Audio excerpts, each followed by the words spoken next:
Hello, everyone, and welcome to the Don't Risk It podcast presented by VFIS Client Risk Solutions. This program focuses on the exposures our clients frequently encounter and discusses some potential solutions to help reduce these exposures. I'm your host, Chris Rogers with VFIS Client Risk Solutions, and today we're discussing paramedicine and the various models we've seen across the country. I want to welcome Dave Bradley and Blair Tyndall to the program. Dave and Blair both work with me on the Client Risk Solutions team, and we frequently visit with our clients to offer risk control solutions. Dave, Blair, I want to thank you both for joining me today. How are you both doing? Great, Chris. Thanks for having me. Doing good, Chris. Thanks for letting us be here again. Absolutely. So what are some of the common types of programs that you all have encountered, going around and doing your visits? Chris, that's a great question, and there's not an easy answer. From my view, and I think I speak for Blair and actually our whole team, there is not a identifiable, this is what community paramedicine looks like.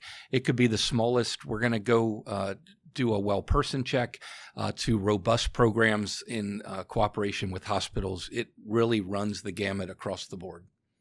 I agree with that totally, Dave, and we're seeing all kinds of things, and the obvious pandemic slowed things down and changed people's focuses, but it seems to be that community paramedicine is coming back to the forefront now, and people are taking another look at it and seeing the benefits, and actually folded out of the pandemic, saw some benefits of doing business a different way. And I think that's key, is that we have to look at how EMS is being provided overall to include these new ways of doing business.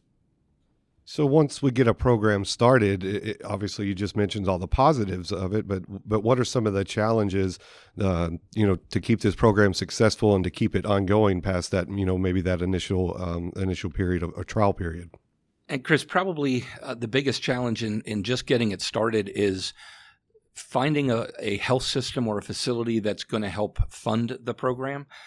Clearly, one of the driving factors for community paramedicine that I think we've seen is readmissions of certain types of patients to the hospitals are a negative for that hospital. So to be able to treat those patients in their home setting and make sure they're not readmitted is key. And that kind of drives the point of, if your organizations struggle to do it on their own and as a fee-for-service rather than as a fee-for-service or a contracted service with a hospital.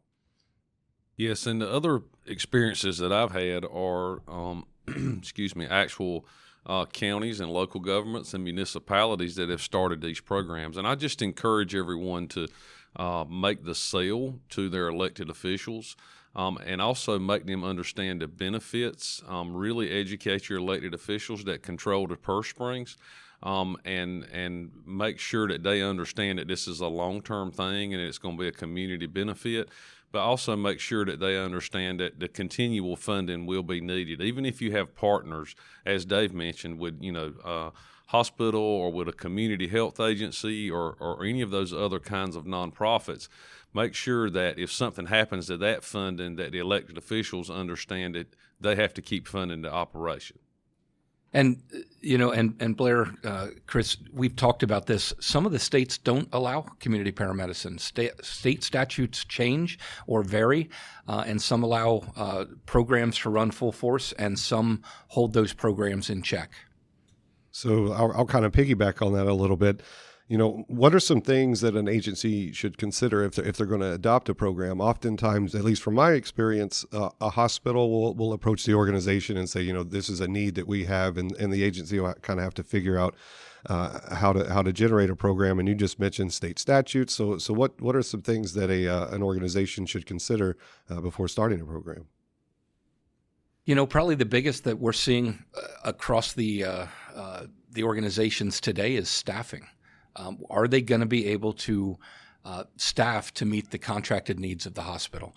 And community paramedicine is outside of the typical 911 response. Some organizations are able to use on-duty 911 units, and others have specific community paramedicine vehicles and people. But it probably the biggest thing is staffing, and then it's medical direction probably. Yeah, and also it's a challenge as well to one of the pitfalls that we've seen is that maybe the program parameters weren't defined properly. So it's a good idea in the pre-launch of your community paramedicine program to discuss and have a program size in mind. For example, we're either going to have 30 participants or 20 participants or 100 participants at any given time. That seems to be able to help with the logistical concerns and with managing that manpower and managing those resources. So that's something that we've seen has caused problems with some agencies because they went in not knowing how large of a group they could handle. So identifying those available resources up front are very important. And that's a great point, Blair. And I wanted to go back to something we talked about at the very beginning, the size of some of these, for lack of a better word, projects or processes. Some of the services are doing home safety checks, not involved with a health system. They just put a program together. Years ago there was the fall precaution program that a lot of EMS services were doing around the country. We've seen programs where an agency will offer to expectant parents. They'll approach a hospital and say, for your families that are expecting a child, we do home visits to prepare the house for a new baby, from house safety to safe sleep. How to place a baby in a crib, what things to have in a crib, what things not to have in a crib, child safety seats properly installed by certified technicians, and other home safety checks. So like we said at the beginning, it does run the gamut. A lot of services have done just modified offerings for just their consumers. We are in the business of risk control. It's in the name of our department, Client Risk Solutions. So can we talk about what some of the potential risks that our clients should consider if they're going to go into community paramedicine? Sure, and another great question. And it's such a different world from the 911 environment where vehicles are being driven with lights and sirens with all of those risks. We haven't seen a lot of claims related to community paramedicine, but the things, when you're looking at it from a risk standpoint, Blair, what I think about is theft, potential theft. You're in a person's home, it's typically one-on-one, potential abuse allegations, and not following treatment protocols are the three that jump to my mind. Blair? Yeah, those are all great and certainly valid concerns. Also, we have seen some concerns with what we would typically call a modified patient refusal. So, it's not a 911 call, so we don't have an actual patient refusal process. But we've had instances with our customers express to us that maybe, Mr. Jones, who is patient, 1A in the program, has been a willing participant for 3 or 4 months. And then when the community paramedicine staff stops by one day, he decides or she decides that they don't want to be in the program anymore. So that is some concern that needs to be properly documented. We're not necessarily encouraging a quote-unquote refusal form, but some kind of documentation that people are entering the program and people are exiting the program so we can track those individuals. And that's an awesome point. And, one of the other things for the folks who aren't familiar with community paramedicine programs, this typically, especially in a contract with a health system, has a different medical director. It's not the 911 medical director, but it's somebody within the facility or the health system that is guiding the care of those patients. So just lots of different moving parts to community paramedicine. Blair stole my thunder there. That was going to be my next question about how do we do a refusal process. My example was going to have Mr. Smith. I can't remember who he used, but so we'll go on to the last question. How do you all see these programs expanding or evolving, going forward?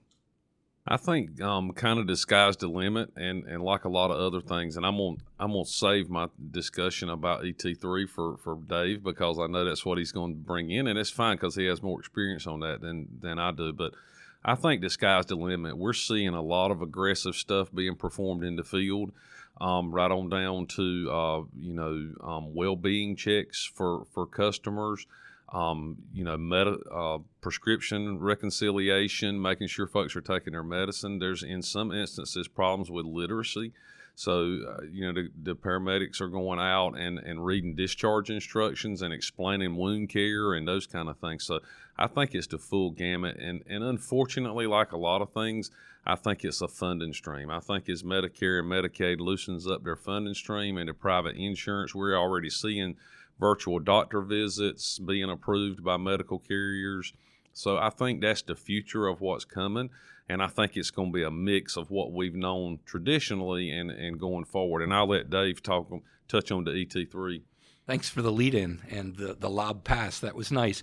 ET3, as probably many listeners are familiar with, but some may not be, is the Emergency Triage, Treat, and Transport, or ET3.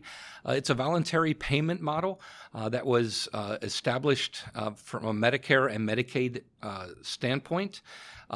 And it's specific to 911 events, and that's one of those important points. This is just for 911 events. There was an application period. I'm not sure currently where the application stands, if you can continue to apply, but it's a 5-year payment model that essentially patients can still be transported to the hospital, but it also gives the ability to transport those patients to alternative destinations, primary care offices, urgent care clinics, community health centers, and they can initiate treatment in place and potentially not transport that patient to any location. A lot of this is done via an in-person visit by a advanced practice provider or telehealth. And you ask where it's going. In the last week, we've seen 2 different organizations that we insure that have approached us about advanced practice providers, nurse practitioners, physician's assistants doing essentially a community paramedicine, for lack of a better word, on steroids, where wound care and other type of things that may not typically be a typically EMS type community paramedicine that we're starting to see the growth in. And I think the other thing that we should recommend to our customers, whether you're involved in private nonprofit or if you're involved in a governmental agency, is you need to get all the players in the room. And the main thing is the funding stream. So you need to be talking to local elected officials, state elected officials, and even your federal representatives to be able to get a secure some type of funding stream for it to be successful. Well, gentlemen, I think that's a great place to wrap up the conversation. I want to thank you both for joining me again. You always bring a wealth of knowledge. So, again, I want to thank you both. Thank you for having me, Chris. Thanks, Chris. Great conversation. And I want to thank you for listening to the program today and for your interest in VFIS safety resources. I want to thank our guests Dave Bradley and Blair Tyndall once again for their time and information. Please consider subscribing to our program to stay up to date on new content releases. Also, if you like what you've heard, please consider leaving a review below. For more information about the many resources available from VFIS, please visit VFIS.com. And to submit ideas for future discussions, please reach out by emailing VFIS Risk Control at VFIS.com. Thanks, everyone, and have a great day.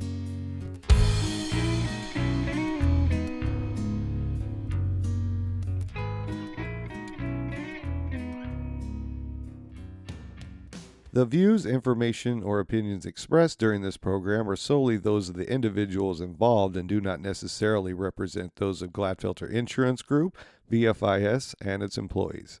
Additionally, all views, information, or opinions expressed are provided for informational purposes only and should not be construed as legal, medical, or other professional advice on any subject matter.